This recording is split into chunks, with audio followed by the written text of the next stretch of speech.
Reformando discípulos, para a glória de Deus. Boa noite, meus irmãos. Sejam muito bem-vindos a mais um episódio do Reformando Discípulos, o discipulado da Igreja Reformada em Vila Velha. Hoje eu estou aqui com os nossos irmãos Leonardo, muito bem-vindo. Maicon, alegria estar com você. Danilo, da mesma forma. Os irmãos que contribuem, onde nós podemos estudar a Palavra de Deus, expor a Palavra de Deus, e ajudamos também os irmãos que nos assistem. E desde já peço por gentileza que os irmãos abram as suas Bíblias no Evangelho segundo João, no seu capítulo 3. Enquanto os irmãos abrem, vou só recapitular. No episódio passado, que foi o capítulo 2, nós vimos um momento chamado de o primeiro milagre operado pelo Senhor Jesus nas bodas de Caná, onde num casamento ele transforma a água em vinho. E hoje nós vamos abordar o capítulo 3, onde Jesus vai conversar com um homem muito importante, um homem chamado Nicodemos, que era um doutor da lei, conhecedor da palavra, conhecido rabino naquela região, e esse homem, conforme diz no verso 1, ele era um dos principais dos judeus, e ele conhece Jesus porque sabia que dos feitos que Jesus tinha realizado, dos milagres que Jesus tinha realizado. E no verso 2 diz que, de noite, ele vai ter um encontro com o Senhor Jesus. Nós podemos até teorizar já antes da gente começar, por que de noite, por que não de dia, né? Mas ele vai e reconhece em Jesus como mestre. Ele já fala, Rabi, né, que é mestre, tu és mestre vindo da parte de Deus. E ninguém pode fazer esses sinais que tu fazes se Deus não estiver com ele. Vamos parar aqui, porque a gente já vai começar a conversar. Por que será que esse homem procurou Jesus de noite? E essa conversa? Por que ele reconheceu em Jesus como mestre? E o que ele operava não era dos homens, mas era de Deus. Os irmãos ficam à vontade, se quiserem falar. Meus irmãos, a paz do Senhor.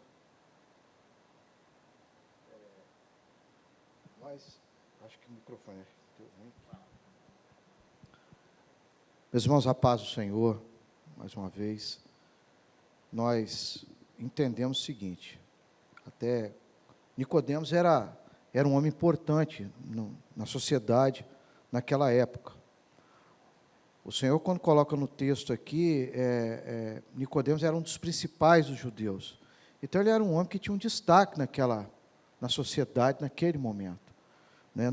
Ele era membro do Sinédrio, era rabino, como o Vitral falou, e ele conhecia os textos bíblicos, mas ele precisava conhecer as verdades espirituais que o Senhor Jesus traria ali para ele, que nós vamos, né, transcorrer aqui na palavra. Vital fez uma pergunta, por que à noite? Jesus não era bem quisto no Sinédrio, pelas suas pregações, pelas suas ações, não é? Mas Nicodemos, ele sabia, ele, por conhecimento e por ter, né, visto os milagres que o Senhor operou. Por isso que ele fala, tu és vindo da parte de Deus, as coisas que o Senhor faz são da parte de Deus. Danilo, e ele conhecia as profecias também. Exatamente, conhecia a palavra, conhecia as profecias, mas ele ainda não tinha um entendimento que ele precisava ter. E ele certamente temia que os seus colegas o vissem, né, junto ao Senhor Jesus. Ele temia as implicações de associar-se ali abertamente com Jesus. Então, acho que ele foi de noite porque ele preferia a clandestinidade. Anonimato. Exatamente. Né, do encontro com Jesus. Mas o Senhor o recebeu, né, e na conversa ali, Jesus mostrou a ele aquilo que eu falei aqui no início, as verdades espirituais que ele precisava ouvir. Por que eu achei importante a gente falar desse do de noite? No final, a gente vai entender, eu vou falar para os irmãos. Ele entrou no anonimato, mas mais na frente, no final do Evangelho, ele vai sair do anonimato. né? A gente vai, já dando um spoiler para os irmãos, mas a gente vai falar. Agora, pode falar, Léo. E é interessante, o Vitral, como bem dito aqui, ele era um rabino, né? E não era qualquer um que conseguia esse posto de mestre, não, de rabino, não. Ele tinha que conhecer muito, ele tinha que conhecer as 613 leis, das quais eram 365 negativas e 248 positivas. Muitos anos de estudo, né? Muitos anos de estudo e muito estudo, né?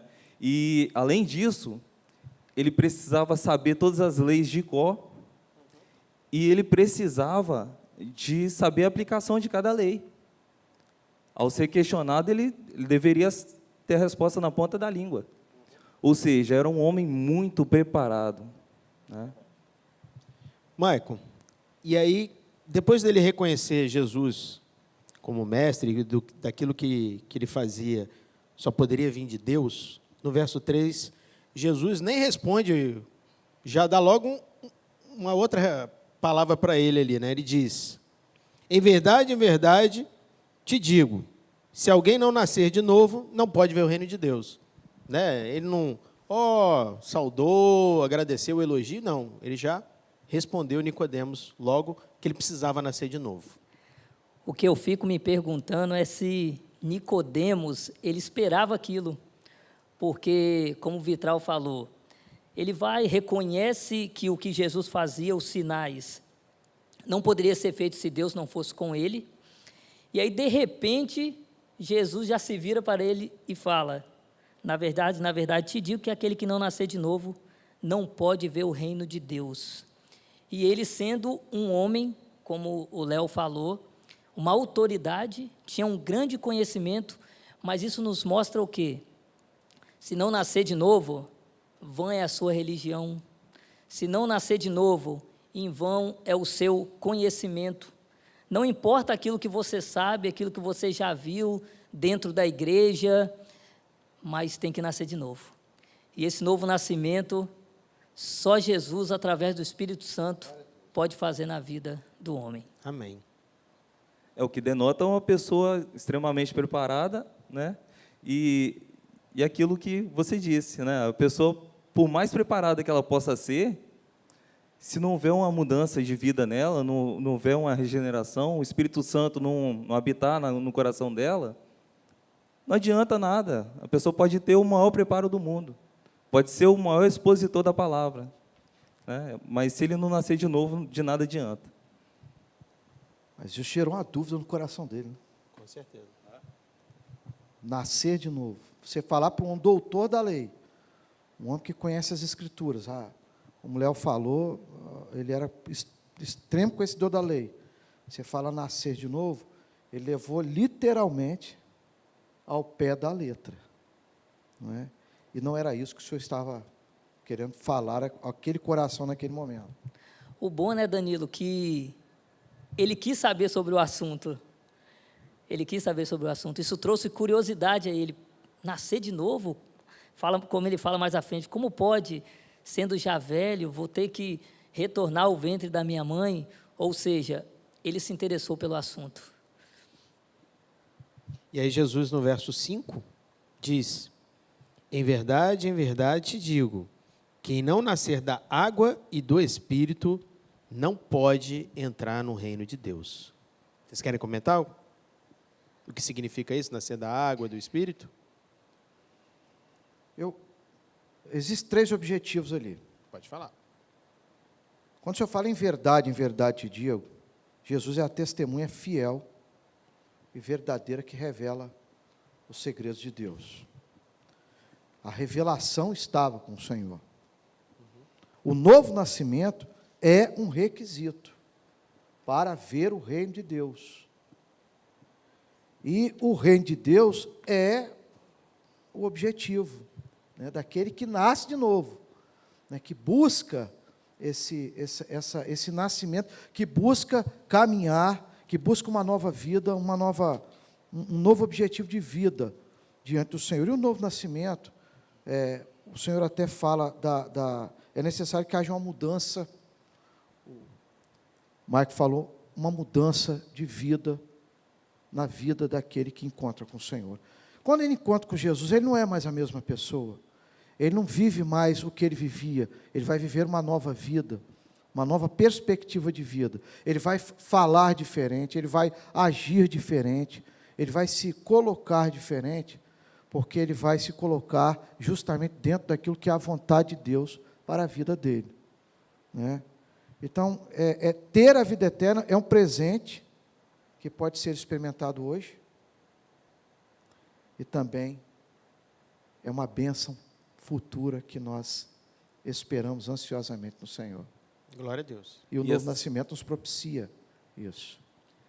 E é interessante, né, essa expressão idiomática, em verdade vos digo, toda vez que o judeu queria enfatizar uma frase, ele usava essa expressão idiomática, em verdade vos digo.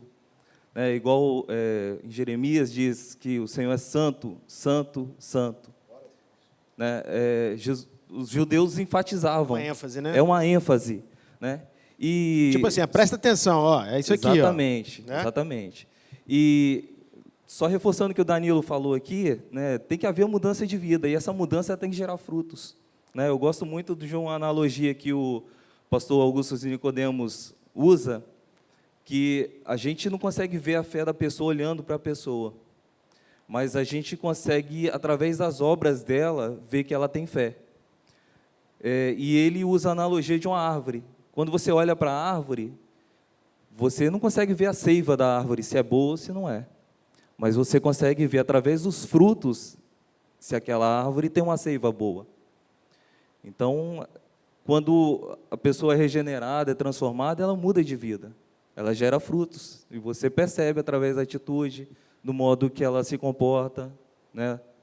E esse fruto, como é que se chama? A palavra do Senhor chama de fruto? Frutos do Espírito, né? Gálatas 5. Fruto do Espírito. E eu já vou perguntar para o Maicon. Maicon, no verso 6, já explica quem é que produz esse novo nascimento. Jesus ensinando a Nicodemos, que ele perguntou, como é que eu posso nascer de novo, né? Olha, quem tem que entrar no ventre da minha mãe? Não. Tem que ser regenerado, tem que nascer da água e do Espírito, né? Então, ele fala no verso 6, o que é nascido da carne é carne, mas o que é nascido do Espírito é Espírito. O interessante, só voltar um pouquinho, que nascer de novo, no original, no grego, é nascer de cima, nascer do alto. Ou seja, não é algo que é produzido pelo homem. Não é por si só, mas é um milagre que vem através do Espírito Santo. Então, é algo que só o Espírito Santo ele pode fazer na vida de alguém. E assim, a pessoa, ela demonstra, foi até o que o Léo falou, através das suas atitudes, que ela foi transformada. E é algo que é instantâneo. O novo nascimento acontece na vida da pessoa e ela já tem a mudança de vida. Então, ela não vai mudando a sua vida para mostrar que ela nasceu de novo. Não, ela nasceu de novo e as pessoas já veem nela algo diferente. Eu queria só completar, mas isso aí que você falou, perfeito. E acho que, para ajudar os irmãos que nos assistem, o Evangelho de João, ele revela Jesus como Deus, né? E o Verbo se fez carne e habitou no meio de nós, e o Verbo era Deus. Então, a operação de Deus na nossa vida. No capítulo 1, no verso 12, a gente está falando de nascimento, regeneração, ele diz, né, que, no verso 11, veio para os seus e os seus não o receberam.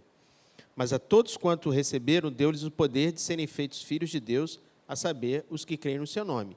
Aí ele fala, ó, no verso 13, olha, os quais não nasceram do sangue, nem da vontade da carne, nem da vontade do homem. Ou seja, não depende da minha vontade, como eu nasci, né, do meu DNA, da minha herança genética, não depende de nada disso, nem da minha vontade, mas da vontade de Deus.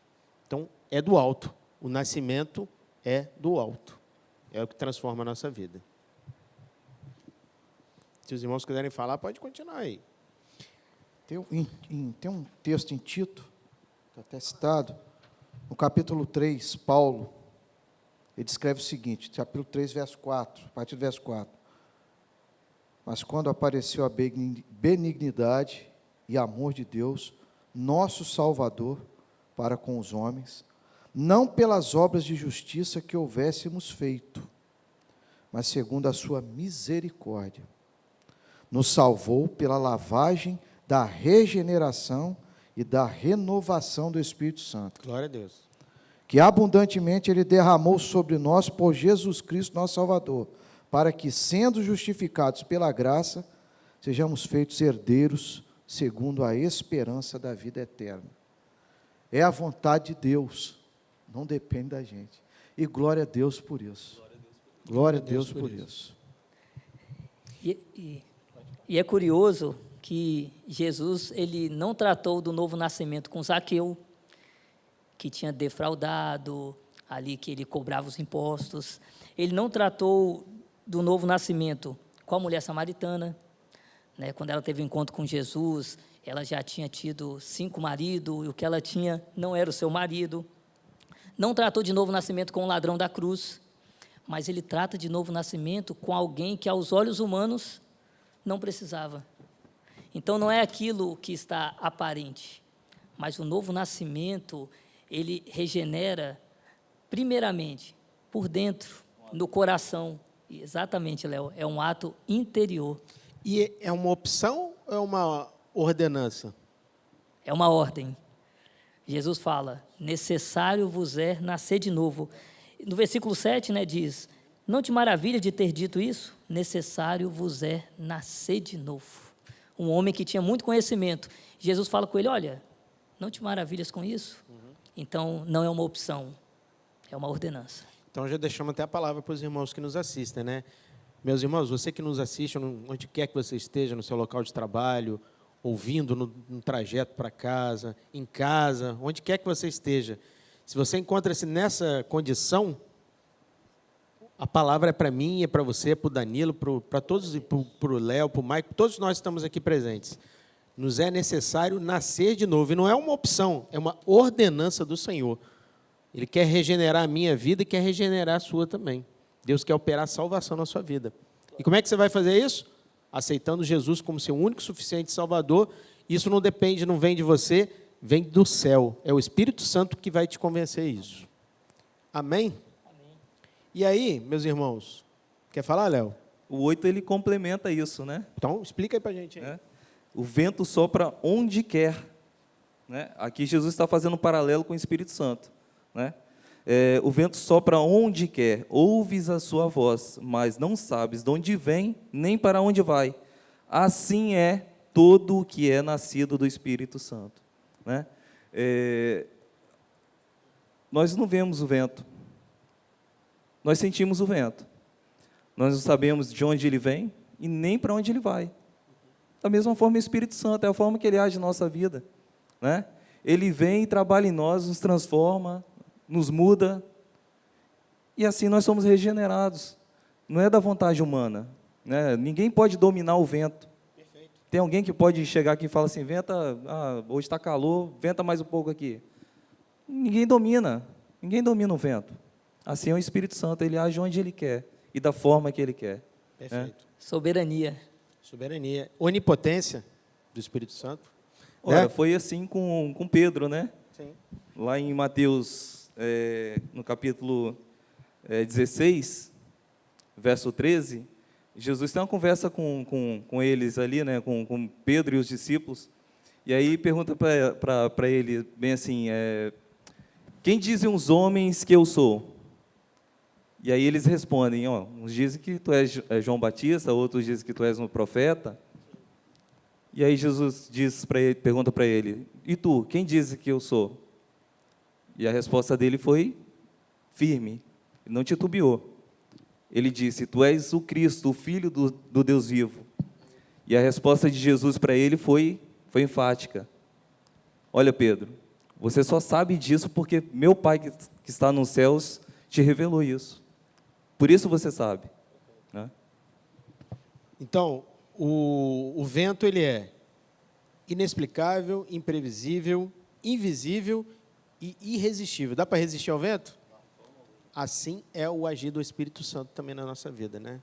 É irresistível. Quando ele age, ele convence o homem do pecado, da justiça e do juízo. Louvado seja Deus. Será que até o momento Nicodemos ele conseguiu entender o que Jesus estava dizendo? Olha o que diz o verso 9. Então perguntou Nicodemos: como pode suceder isso? E acudiu Jesus. Jesus socorreu ele nisso aí. Tu és mestre em Israel e não compreende essas coisas? Em verdade, de novo, dá aquela ênfase, né, Léo? Olha, ó, presta atenção. Te digo que nós dizemos o que sabemos e testificamos o que temos visto. Contudo, não aceitas o nosso testemunho? Se tratando de coisas terrenas, não credes? Como crereis se vos falar das celestiais? Ora, ninguém subiu ao céu, senão aquele que lá desceu, a saber, o Filho do Homem que está no céu. Do modo, aí ele fala um negócio interessante agora, e do modo como Moisés levantou a serpente no deserto, assim importa que o Filho do Homem seja levantado, para que todo aquele que nele crê tenha a vida eterna. Vocês querem comentar alguma parte dessa? Essa parte é quando estava ali o povo de Israel murmurando, e ali murmurando com Deus, murmurando com Moisés, e ali então Deus permite que as serpentes picassem ali o povo. E a palavra até diz que alguns vieram a morrer. E ali então, Deus com a sua misericórdia, ele fala com Moisés, porque o povo reconhece que eles tinham falhado em murmurar. Então Deus ali, ele fala com Moisés, para que fosse feito ali uma serpente de bronze, para que quando o povo olhar, aquela serpente de bronze foi levantada, colocada numa haste, quando o povo olhasse, foi picado, olhasse para aquela serpente de bronze, ali então eles não morreriam. Então Deus deu aquele recurso. Então é interessante que Jesus, ele faz lembrança disso aqui, e a serpente, se a gente for ver ao longo da Bíblia, ela é símbolo de Satanás. Mas a serpente de bronze ali foi um recurso que Deus mandou que Moisés fizesse. E da mesma forma, Jesus, ele foi um recurso, mas para quê? Para livrar o homem do pecado. Jesus foi erguido ali naquela cruz do Calvário para que todo aquele que olhasse para a cruz, ele fosse livre do veneno do pecado. Fez maldição por nós. Exatamente, Léo. Nós nascemos de novo quando nós aceitamos ao Senhor, cremos em Jesus e aceitamos o seu sacrifício na cruz.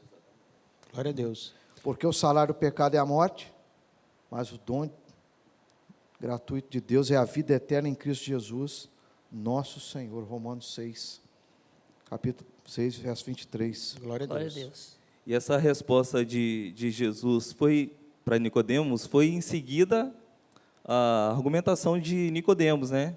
Como assim? Nascer de novo? Nascer do Espírito? O que significa isso?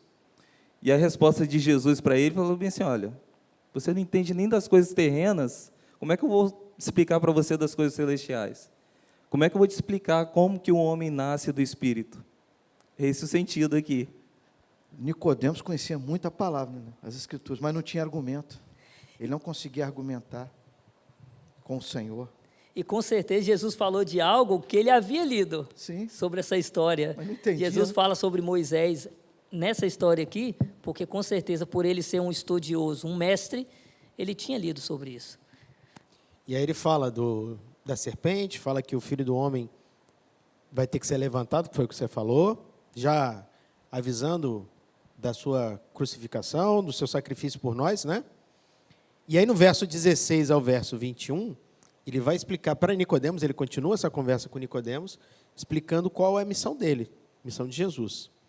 Então ele já começa falando, olha, porque Deus, ele amou o mundo de tal maneira que deu seu Filho unigênito para que todo aquele que nele crê não pereça, mas tenha a vida eterna. Porque Deus enviou o seu Filho ao mundo, não para que julgasse o mundo, mas para que o mundo fosse salvo por ele. Então, falando do ministério de Jesus, o objetivo principal era o quê?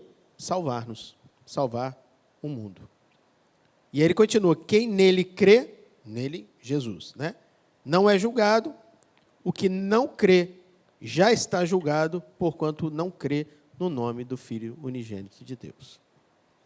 Então, o que a gente pode falar sobre crer, não crer? O que vocês querem comentar? Vitral, aqui eu vejo o seguinte: primeiro, o amor de Deus, em ver a necessidade do homem, em voltar-se novamente, né, para as coisas celestiais, para a vida eterna com Deus.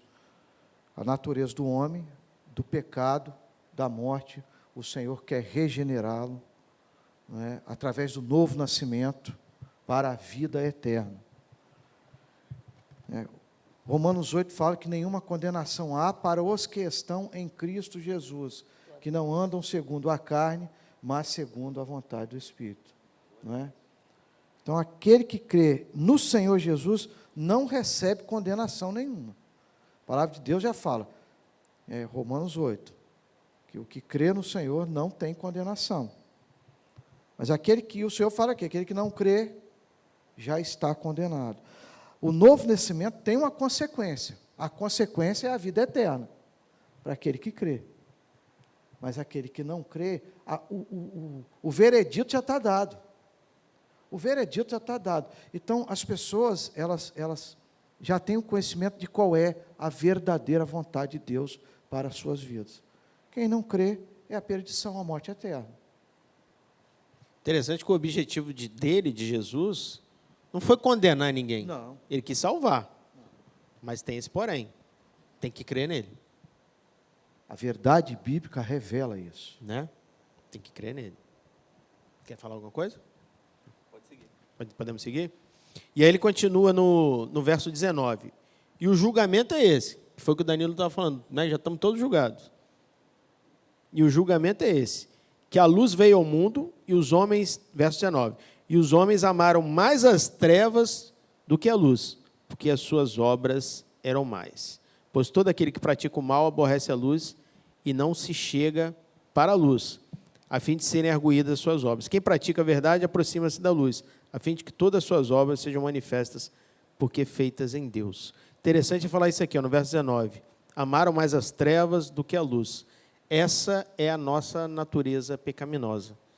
Né? A partir do momento que o nosso cabeça federal, lá, o nosso pai Adão pecou, a nossa inclinação, nós todos somos pecadores, destituídos da glória de Deus, e se cada um de nós fosse escolher alguma coisa, sempre escolheríamos pecar, sempre escolheríamos as trevas em detrimento à luz.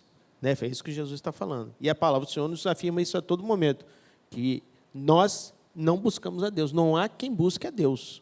É sempre Deus que vem ao encontro do homem. Apesar do homem ter sede de Deus, ele não busca a Deus. Quem vem ao encontro é sempre Deus que vem ao seu encontro.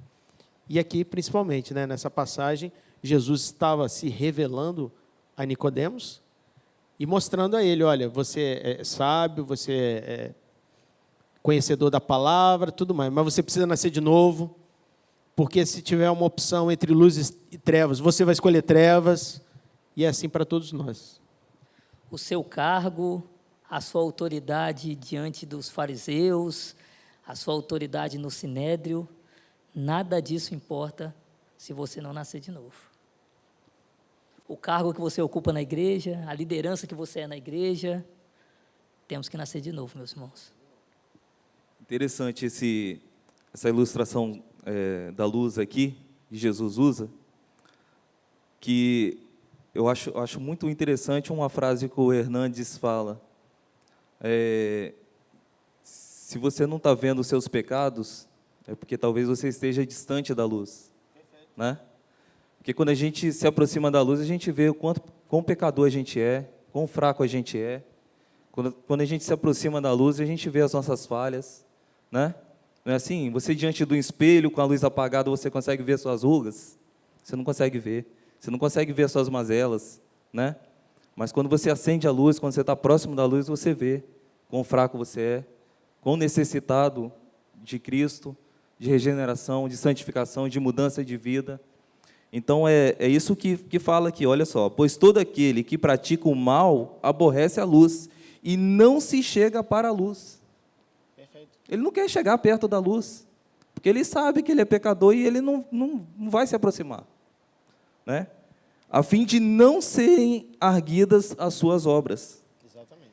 Quem pratica a verdade aproxima-se da luz, a fim de que suas obras sejam manifestas, porque feitas em Deus. Jesus é a luz. Né? No Evangelho de João, no seu capítulo 1, ele fala que ele é a luz.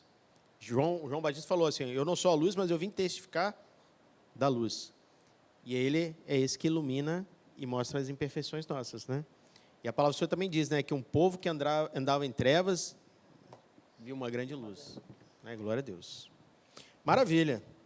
Se vocês quiserem comentar mais alguma coisa, mas assim, aqui se encerra a conversa de Jesus com Nicodemos.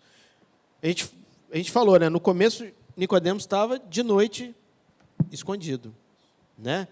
Com medo, querendo ficar no anonimato, mas no Evangelho de João, no seu capítulo 19, no final, já na crucificação de Jesus, ele não fica no anonimato. Porque quando Jesus é descido da cruz, quem vai cuidar de levar para a sepultura é Nicodemos e José de Arimateia. Ele estava ali diante de todas as autoridades. Diante do Sinédrio, diante da multidão, diante dos romanos, ele estava lá. Louvado seja o nome do Senhor. Cremos que ele foi regenerado, que ele nasceu de novo. Cremos. Cremos nisso. Glória a Jesus. A partir do verso 22, nós já vamos falar daquela parte, Maicon, que impactou o Maicon. Ele estava conversando com a gente antes aí. Conta aí, Maicon. Conta a história para a gente aí. Como é que é? Do verso 22 ao verso 30. Então, aqui foi um momento em que o Senhor Jesus, na terra da Judéia, segundo alguns manuscritos mais antigos, porque aqui Jesus já estava na Judéia, na conversa com Nicodemos. Então, segundo os manuscritos mais antigos, aqui, quando fala que ele, da terra da Judéia, que ele partiu mais para o interior, mais profundamente, para o interior da Judéia. E ali, então, os seus discípulos batizavam, e ele estava ali também, e os discípulos de João Batista foram até João Batista e interrogaram João Batista, dizendo, olha, aquele de quem tu deste testemunho, ele está com seus discípulos, batizando. Então, ali, eles colocam como se fosse uma concorrência. Olha, as pessoas estão procurando mais a ele. Todos saiam em seu encontro. Todos, exatamente. Todos saem ao seu encontro. E ali podia criar até mesmo uma rivalidade. Tipo assim, você não vai fazer nada, né? Você não está preocupado? Olha, o nosso número reduziu muito. O deles lá aumentou. Mas o que me impactou foi a humildade de João Batista. Porque ele já havia dito para os seus discípulos que ele não era o Cristo. Que ele veio para testificar do Senhor Jesus, para preparar o caminho. Então, ali, ele não se preocupou em evidenciar o seu ministério, mas ali havia uma alegria nele em saber que o ministério de Jesus estava crescendo. Então, isso me impactou porque nossos dias hoje, quantas vezes nós temos visto nas igrejas, líderes religiosos que estão preocupados com números. É lógico, qual líder, né, ou qual pastor não quer ver a sua igreja cheia? É fato que o pastor... Você quer pregar o evangelho, você quer ver vidas se transformando, né, salvando vidas. Exatamente, é fato que o pastor ele quer ver isso na sua igreja. Porém, muitas vezes o que nós temos visto é uma disputa. É uma disputa de números, é como se fosse uma clientela, entendeu? Olha, nós estamos perdendo cliente. Olha, abriu mais uma concorrência e a clientela está indo para lá. E, na verdade, o Evangelho de Jesus não é isso. Aqueles que pregam a palavra, ministram a palavra, qual que tem que ser a preocupação? Evidenciar o Senhor Jesus. Porque quem morreu na cruz do Calvário, quem derramou o seu sangue para salvar, foi o Senhor Jesus. E isso, quando nós falamos, não é só para pastores, ministros da palavra. Aquele que toca, aquele que é o músico da igreja, aquele que canta. Quando você faz isso, quem você está evidenciando? Quando você está trabalhando com as crianças, quem você está evidenciando? Quando você está trabalhando com os casais, quem está em evidência? Então, isso é um ensino para todos nós. Quem está em evidência nas nossas vidas nesses últimos dias? Quem está resplandecendo nas nossas vidas? Então, João Batista, isso que me impactou foi João Batista, na humildade dele, não se preocupar em transparecer o seu ministério. Louvado seja Deus. E só cumprir a missão dele, né? E aquilo que você falou, né? Às vezes as pessoas querem aparecer mais do que a própria palavra, né? O pastor chegou. olha, nossa, olha, o pastor vai estar aí, fulano de tal. Mas não está preocupado com o conteúdo que o pastor vai pregar. Se ele é fiel às Escrituras, se ele segue rigorosamente o que a palavra está dizendo, se ele não torce a palavra a fim de se engrandecer, se envaidecer. As pessoas estão preocupadas com isso. Às vezes o nome é mais importante do que a própria palavra, né? Não foi o caso de João Batista, como disse o Maicon muito bem, né? Ele se diminuiu. Ele se diminuiu Importa que eu diminua e que ele e cresça. ele cresça em mim. Depois de tudo que foi falado, só ia falar isso mesmo. O versículo aqui, o verso 30, diz: convém que ele cresça, que eu diminua. Está explicado. O Maico, muito propriedade, colocou. Léo, né? A evidência é do Senhor, não é nossa. Não é nossa. Eu vou até fazer um paralelo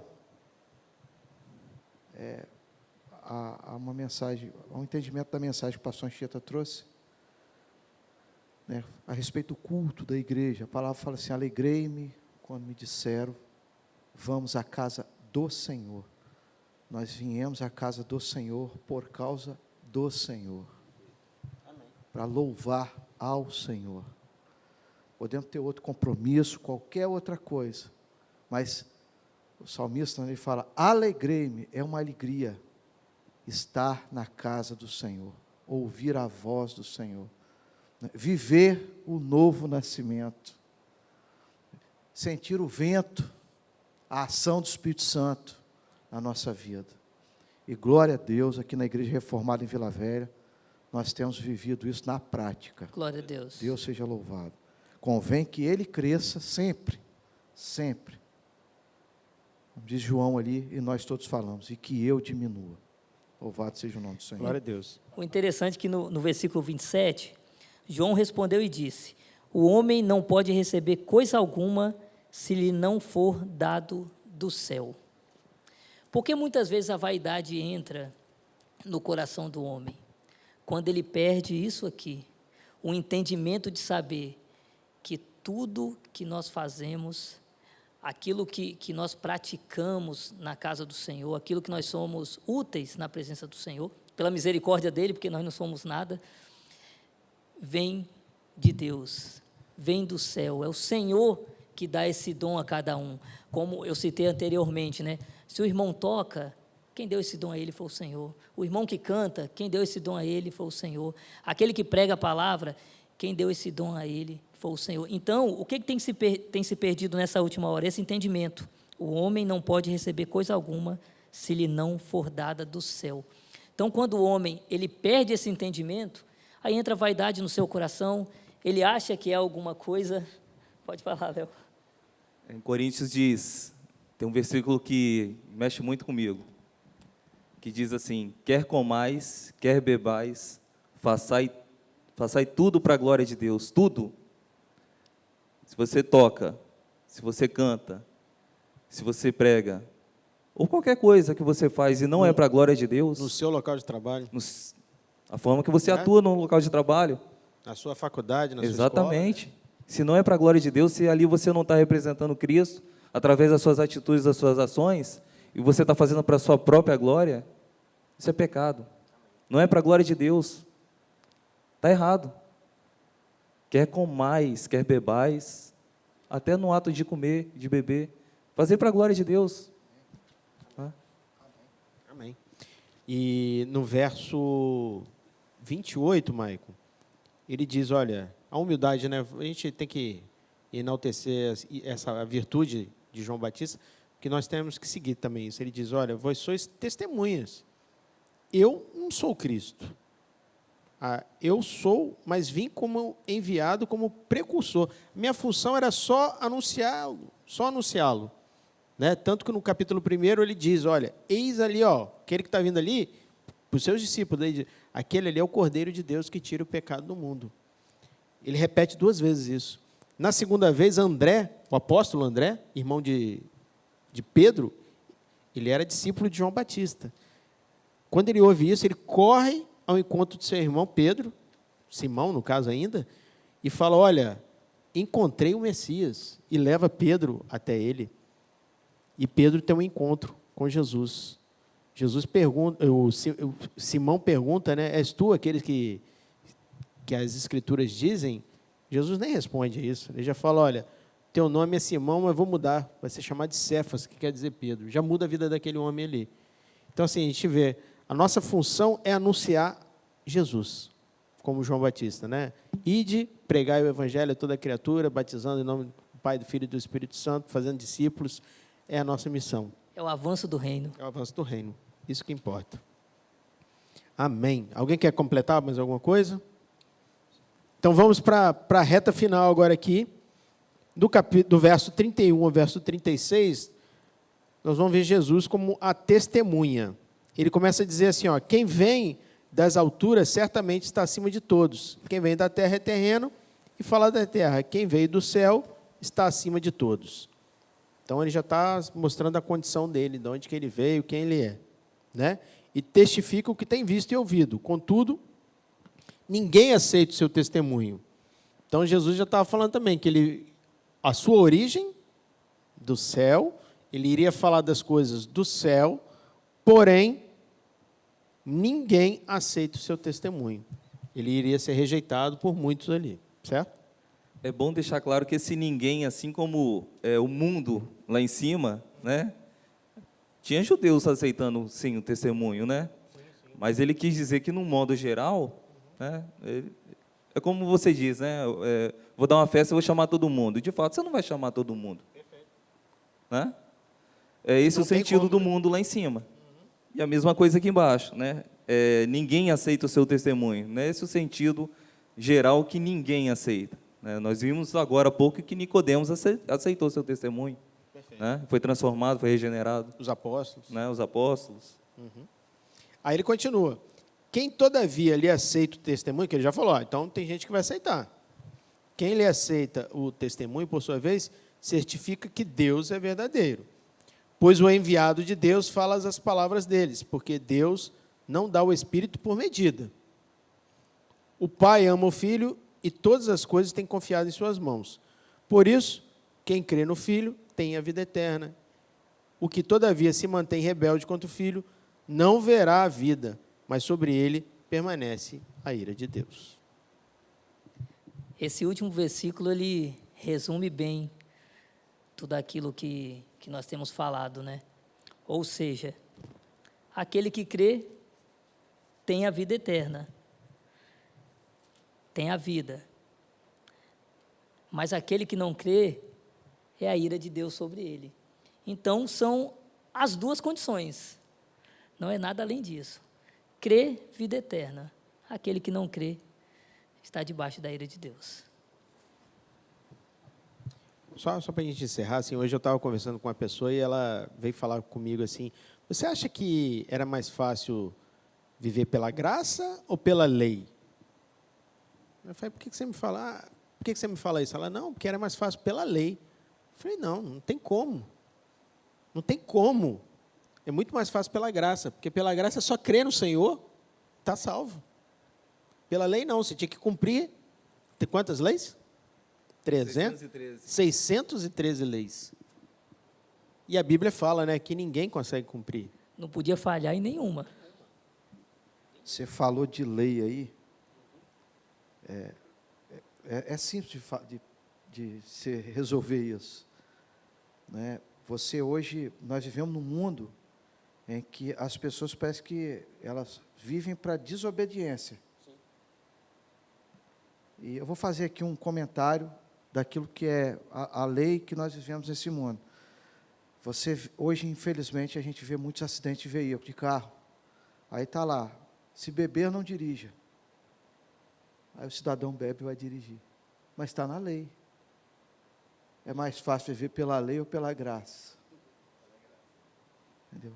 A graça é a vontade de Deus se cumprindo na nossa vida. A lei era uma ação do homem. Então, a nossa natureza, ela é pecaminosa, ela é para desobediência, mas a misericórdia de Deus é a graça de nosso Senhor Jesus Cristo em nossa vida. A lei, na verdade, ela veio para mostrar que ninguém podia cumprir tudo aquilo. Ninguém. Somos imperfeitos. Né? Exatamente. E aí veio Jesus e fez tudo por nós. Né? Nós somos assumiu salvos todas agora as pela coisas. graça, mediante a fé. Isso aí. E isso não vem de vós, é dom de Deus. Glória a Deus. Né? Eu digo sempre que se a salvação dependesse 1% de nós não nos salvaríamos. 1%. Né? Então a salvação vem de Cristo. Nós não podemos fazer nada. Amém. Amém. Graças a Deus por isso. Glórias a Deus. Glória a Deus. Amém. Eu acho que foi muito produtivo, né? Louvado seja o nome do Senhor. Nós aprendemos muito do encontro de Jesus com um servo chamado Nicodemos. Já deixando para os irmãos, no próximo episódio, nós vamos ver o que o encontro de Jesus com uma mulher samaritana também proporciona para o nosso aprendizado e nosso conhecimento. Então não perca o próximo episódio. O irmão, por gentileza, a irmã que nos assiste, compartilhe esse vídeo para aquelas pessoas que não conhecem o Senhor, seja também um evangelista, transmita a palavra do Senhor, que isso pode transformar a vida de um parente seu, de um conhecido seu. Um forte abraço a todos. Obrigado, Danilo. Obrigado, Maicon. Léo, prazer estar com vocês aqui e crescer no conhecimento e na graça. Boa noite a todos. A paz do Senhor. Reformando discípulos para a glória de Deus.